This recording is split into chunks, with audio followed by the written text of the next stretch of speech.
Good morning students, कैसे हैं आप सब। Welcome back to your video lecture sessions.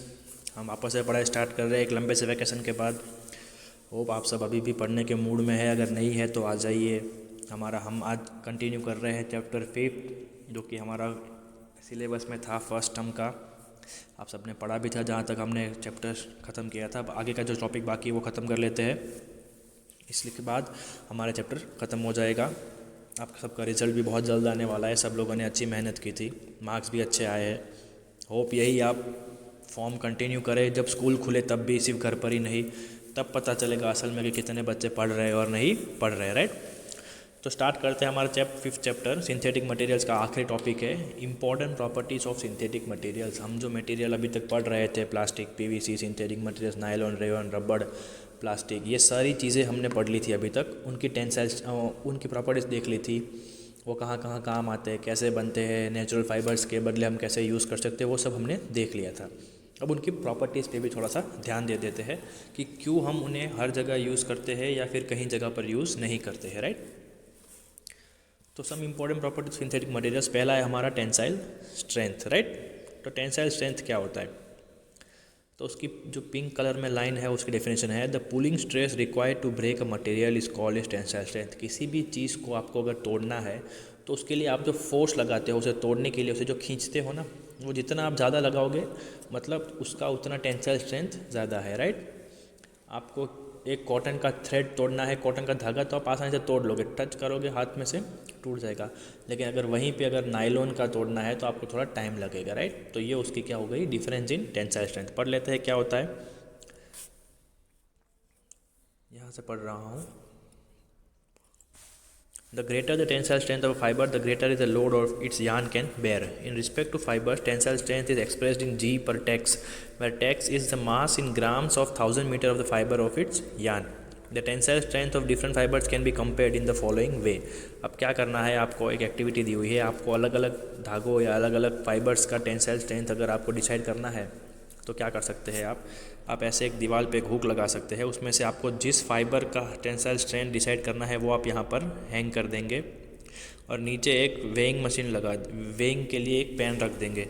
अब आप जितना वेट इसके अंदर ऐड करते जाओगे और जब तक ये टूटता नहीं यहाँ से, वो उसका क्या हो गया, टेंसाइल स्ट्रेंथ। मान लो कि आपने यहाँ पे 5 किलो डाला, ये नहीं टूटा, फिर आपने 2 किलो और डाला, फिर भी नहीं टूटा, फिर आपने 1 किलो डाला और ये टूट गया। मतलब कि क्या हुआ, आपने कितना डाला, 5 + 2 + 1, 5 + 2 7, 7 + 1 8। तो 8 kg जो है वो इस थ्रेड का टेंसाइल स्ट्रेंथ है कि ये 8 kg तक क्या कर सकता है, वज़न को संभाल सकता है, राइट। तो ये हो गई बात टेंसाइल स्ट्रेंथ की। आप अलग अलग थ्रेड्स के साथ इसे कंपेयर कर सकते हो। तो ये थी पहली प्रॉपर्टी कि किसी चीज़ की टेंसाइल स्ट्रेंथ हमें नापनी हो तो कैसे नाप सकते हैं, कि उसे तोड़ने के लिए हमें जितना स्ट्रेस लगाना होता है, right. The pulling stress required to break a material is called is tensile strength. किसी भी चीज़ को तोड़ने के लिए आप जो जोर लगाते हो उसे क्या बोला जाता है, टेंसाइल स्ट्रेंथ बोला जाता है, राइट। अब उसके बाद हमारा नेक्स्ट टॉपिक है एक्शन ऑफ वाटर, कि उसके ऊपर पानी का क्या असर होता है, वो पानी कितना सोखता है या फिर पानी कितना एब्जॉर्ब करता है या नहीं करता है, राइट। तो natural fibres absorb water quite efficiently, where synthetic fibres do not. Other synthetic polymers also do not absorb water. ये हमने आगे के चैप्टर्स में ही पढ़ लिया था, आगे के स्टैंडर्ड्स में भी पढ़ लिया था जब हम कॉटन की बात कर रहे थे, कि जो नेचुरल फाइबर्स होते हैं वो पानी को अच्छे से सोख कर लेते हैं, राइट। सिंथेटिक फाइबर्स होते हैं वो अच्छे से पानी को सोख करते नहीं है, इसीलिए आपको गर्मियों में क्या बोला जाता है, कॉटन के कपड़े पहनने, क्योंकि आपका पसीना वो क्या कर लेगा, सोख कर लेगा।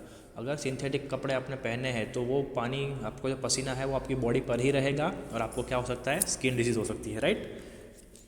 यहाँ से पढ़ रहा हूँ, you have already learn that clothes made of fabrics that absorb water are more comfortable to wear than clothes made of material that do not, right। ये हमने पहले ही पढ़ लिया था कि जो कपड़े पानी को अच्छे से सोख कर लेते हैं उन्हें पहनने में अच्छा लगता है, इन कंपैरिजन विथ कौन से कपड़े, जो पानी को एब्जॉर्ब नहीं करते हैं। अगर आपको पता लगाना है कि पानी कितना सोखता है तो आपको एक फिर से एक एक्टिविटी करनी है, क्या है, एक बेंगल आती है जो लड़कियां पहनती है, उसके ऊपर एक कपड़े को टाइटली ऐसे पकड़ लो और उसके ऊपर आप ड्रॉपर से ड्रॉप बाय ड्रॉप क्या करोगे, पानी डालते रहोगे, राइट। तो अगर वो सारा पानी उस कपड़े के अंदर एब्जॉर्ब हो रहा है, मतलब कि वो कपड़ा कैसा है, it is made of natural fibre, और आप उसे पहन सकते हैं क्योंकि वो आपके पसीने को क्या करेगा, अच्छे से सोख कर लेगा, राइट। और अगर वो पानी को एब्जॉर्ब नहीं करता है, मतलब कि वो कपड़ा किसका बना है, सिंथेटिक फाइबर्स का बना है और इसे आप गर्मियों में स्पेशली नहीं पहन सकते, it is out of option. तो ये थी हमारी दूसरी प्रॉपर्टी, क्या, पानी का असर, एक्शन ऑफ वाटर। अब आगे बढ़ते हैं थर्ड टॉपिक की ओर, that is action of heat and flame. अगर किसी चीज़ के ऊपर गर्मी या आग लग जाती है तो सिंथेटिक फाइबर्स कैसे रिएक्ट करेंगे, उनके ऊपर क्या असर होगी वो देख लेते हैं। Most synthetic polymers are heat sensitive, on being heated they melt and at higher temperatures they burn. अब देखो, जो पॉलीमर्स होते हैं जब वो आग के नज़दीक आएंगे तो पहले पिघल जाएंगे फिर जलेंगे, राइट। जब हम कॉटन की बात करते हैं तो कॉटन पहले जलेगा यार, उसके बाद वो पिघलना चालू होगा। लेकिन सिंथेटिक क्या होते हैं, पहले पिघल जाते हैं, एकदम लिक्विड हो जाएंगे। आप जैसे ही प्लास्टिक के ऊपर आग लगाओगे वो पूरा पिघल जाएगा, फिर जलना स्टार्ट करेगा, right. Vegetable fibers are heat resistant, they do not melt nor do they catch fire easily. Animal fibers are heat sensitive. Vegetable fibres मतलब कि जो वेजिटेबल्स में से हमें धागे मिलते हैं, वेजिटेबल्स में से कौन कौन से मिलते हैं, आपने कभी देखा होगा कि रेडिश है, मूला, उसके ऊपर एक वाइट कलर का थ्रेड होता है, कैरेट है, राइट। इन सब के ऊपर जो होते हैं लंबे लंबे ग्रीन कलर के फाइबर जैसे, वो आसानी से आग पकड़ते नहीं है, राइट, और आसानी से जलते भी नहीं है, दे आर वेजिटेबल फाइबर्स। और जो एनिमल फाइबर्स होते हैं they are heat sensitive, cotton हो गया, वूल हो गया, sorry wool is an animal, cotton तो हमें प्लांट में से मिलता है। जो एनिमल फाइबर होता है वूल, वो क्या होता है, थोड़ा हीट सेंसिटिव होता है, उसमें से आग थोड़ी जल्दी लग जाती है, right. You know that some polymers are heat set whereas others are not. You can study all this by performing the following activities with the help of an adult, right? अब क्या है, आपको एक एक्टिविटी दी है कि आपको अगर किसी चीज़ का पता लगाना है कि ये हीट सेट है या नहीं है, तो आप एक्टिविटी कर सकते हो। क्या कर सकते हो, you can bring different piece of fibres near the candle. आप अलग अलग टाइप के कपड़े, कॉटन हो गया, प्लास्टिक हो गया, पीवीसी हो गया, नायलॉन हो गया, रेयन हो गया, फिर वेजिटेबल फाइबर्स में से हो गया, एनिमल स्किन के फाइबर का हो गया। इन सबको अगर आप आग के पास ले जाओगे तो वो अलग अलग तरह से, अलग अलग टाइम पे, अलग अलग रीत से जलेंगे, राइट। कोई पहले मेल्ट हो जाएगा, कोई पहले जलेगा, कोई सिर्फ जलेगा, कोई जल्दी नहीं जलेगा। तो ये सारा क्या होता है, दे शो दैट कि कौन सा कपड़ा कितना जल्दी आग पकड़ता है, राइट। ये होगी पहली एक्टिविटी की बात। अब दूसरी एक्टिविटी की बात, हीट सेटिंग का क्या होता है। ये जो वर्ड यूज़ किया यहाँ पे, दे आर हीट सेट, मतलब क्या होता है, मान लो कि आपके पास दो कपड़े हैं, मान लो कि आपके पास दो चीज़ें, एक कॉटन है और एक प्लास्टिक है, राइट। तो आपने कॉटन के ऊपर इस्त्री की, आपने उसको मोड़ा, आपने फिर से इस्त्री की। अगर मोड़ने के बाद अगर आप उसको खोल सकते हो इस्त्री के बाद, तो वो हीट सेट नहीं है, राइट।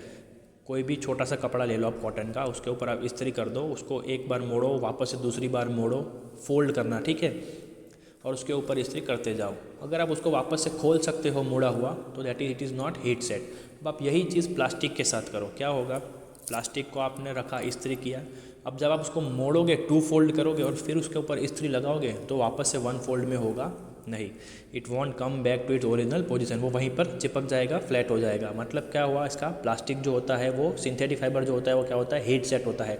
एक बार आपने उसको एक पोजीशन में ला के गर्म कर दिया, तो वो वहाँ पर क्या हो जाएगा, फिक्स हो जाएगा, वापस ओरिजिनल फॉर्म में रिटेन होगा नहीं, राइट। तो ये था action of heat and flame. अब नेक्स्ट टॉपिक की ओर बढ़ते हैं, that is thermal conductivity. Thermal conductivity मतलब क्या होता है, कोई भी चीज़ कितनी गर्मी को पास करा सकती है, राइट, कि कितनी जल्दी वो हीट आगे जाने दे सकता है। तो यही देखने के लिए क्या होता है, synthetic polymers are generally bad conductors of heat. यहाँ पढ़ रहा हूँ, ये the thermal conductivity of a material give us an idea of how easily the materials conduct heat, right. इस क्या होता है कि कौन सी मटेरियल में से हीट ऑफ फ्लो कितना हो रहा है, is that allows the passage of heat through it. Synthetic polymers are generally bad conductors of heat, they have low thermal conductivity. You have read earlier that metals and alloys of good conductors of heat. You can understand this through the following activity. हमने आगे के chapters में पढ़ा है कि metals जो है वो अच्छे से हीट को फ्लो होने देते हैं, और सिंथेटिक फाइबर जो होते हैं वो अच्छे से फ्लो होने देते नहीं है, राइट। उसके लिए आपको एक एक्टिविटी 2 दी हुई है, आपने बैटरी के साथ, बल्ब के साथ कनेक्ट किया है। पहला आपने एक मेटल लिया है, राइट, स्टील का, और दूसरा आपने लिया है सिंथेटिक फाइबर, रबड़ जो है वो क्या होता है, सिंथेटिक होता है, ठीक है। तो आप यहाँ पर देखोगे तो आपको क्या दिख रहा है, आपको दिख रहा है कि जब ये ब्लैक वायर में से इलेक्ट्रिसिटी जाती है और इस की के थ्रू होके, ग्रीन वायर के थ्रू होके जाती है, तो ये बल्ब जल रहा है, राइट, मतलब कि it is an good conductor of heat, right. वही आप अगर हमने यहाँ पे मेटल को निकाल के सिंथेटिक पॉलीमर लगा दिया, रबड़ लगा दिया, तो यू कैन सी कि यहाँ पर जो बल्ब है वो ग्लो नहीं हो रहा है। मतलब क्या हुआ, that this synthetic material is an, क्या होता है, बैड कंडक्टर, राइट। क्या होता है, बैड कंडक्टर ऑफ हीट, क्योंकि ये क्या कर रहा है, ना हीट फ्लो होने दे रहा है, ना ही इलेक्ट्रिसिटी फ्लो होने दे रहा है, राइट। तो ये भी हमें पता चल गया दैट कौन से materials are good conductor of heat and कौन से materials are bad conductors of heat. किसके थ्रू हमें पता चला, थर्मल कंडक्टिविटी के थ्रू। हमारा नेक्स्ट टॉपिक है और लास्ट टॉपिक है इलेक्ट्रिकल कंडक्टिविटी। जैसे हीट के लिए थर्मल कंडक्टिविटी थी, वैसे ही ये है इलेक्ट्रिकल कंडक्टिविटी। तो इलेक्ट्रिसिटी के साथ साथ गर्मी भी होती है, ये हमें पता है, और गर्मी के साथ साथ इलेक्ट्रिसिटी भी होती है। तो यहाँ पर जो एक्सपेरिमेंट है वही हमने यहाँ पर ऊपर ट्राई किया था। तो दोनों के लिए सेम है कि भाई इलेक्ट्रिसिटी कब होगी, जब हीट पास होगी। अगर हीट ही कंडक्ट नहीं हो रही है तो इलेक्ट्रिसिटी का कोई चांस नहीं है। क्यों, क्योंकि बैटरी में से क्या निकलता है, इलेक्ट्रिसिटी पहले निकलती है, गर्मी बाद में निकलती है। लेकिन अगर यहाँ पर गर्मी ही फ्लो नहीं हो पा रही है तो यहाँ पर क्या होगा, इलेक्ट्रिसिटी फ्लो हो पाएगी नहीं, राइट।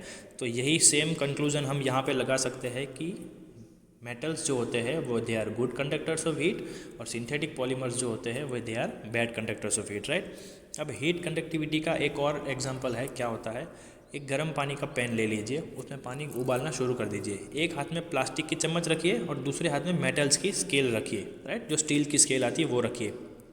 और ध्यान रखिए कि आप जब भी एक्टिविटी कर रहे हो तो किसी बड़े को साथ में रख रहे हैं, राइट। तो जब जैसे जैसे पानी का टेम्परेचर बढ़ेगा तो आपको इस हाथ में जो स्केल है यहाँ पर आपको गर्मी महसूस होगी आपके हाथ में। भले आपने ये भाग को अंदर रखा है स्केल के, बट हीट का होगी, इट विल फ्लो। ये हमने बात की थी जब हम इलेक्ट्रिकल कंडक्टिविटी पढ़ रहे थे मेटल्स की अगले चैप्टर में, कि जब आप स्टील के चम्मच से खाना पका रहे होते हो तो स्टील का चम्मच अगर अंदर रह जाता है तो उसका हैंडल जो होता है वो भी गर्म होता है, राइट। इसीलिए आजकल के जो बर्तन आते हैं उनके हैंडल्स जो होते हैं वो किसके आते हैं, आइदर प्लास्टिक आइदर लकड़ा, राइट। और जब आप इस प्लास्टिक की चम्मच को पकड़ोगे तो उसका सिर्फ इतना भाग ही गर्म होगा, वो इलेक्ट्रिक हीट को कंडक्ट होने देगा नहीं, मतलब कि उसमें से हीट ऊपर चढ़ेगी नहीं और हमारे हाथ को गर्मी लगेगी नहीं, right. This is an another activity for knowing that which materials conduct heat and which materials does not conduct heat, right. यहाँ पर आपको एक कंपेरिजन टेबल दिया हुआ है सारे कॉटन का। ये देखो नेचुरल फाइबर्स है और ये है सिंथेटिक फाइबर्स, राइट। ये उनकी सारी प्रॉपर्टीज़ है। कौन सा कपड़ा कितनी प्रॉपर्टीज़ में कितना आगे है वो आपको यहाँ पर इजीली पूरे चैप्टर का समराइज दिया हुआ है। जैसे आपको पॉइंट्स टू रिमेंबर दिए जाते हैं, वैसे ही ये जो पूरी की पूरी 5 हमने प्रॉपर्टीज़ पढ़ी उसका पूरा आपको क्या दिया है, कंक्लूजन दिया हुआ है, राइट।